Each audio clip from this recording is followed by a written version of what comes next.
guys, we're gonna battle some RC cars, but it's outside again. Yeah, that's a very good camera view there. Hold on. Oh, there we go. Alright, so we're gonna battle some RC cars, but there's gonna be way more things you gotta avoid. Like, for example, this. And if you miss that, you also gotta worry about that. You can just push. If you fall off or you can't do that, you're out. It's basically like a pit.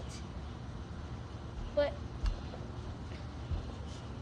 yeah, you did. So yeah.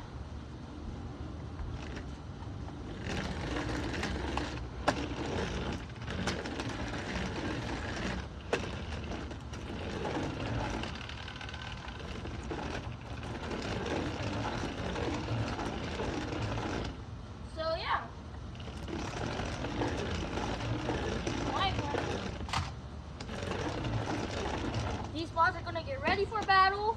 Our first matchup is gonna be Cyberdog versus Tornado Tumbler.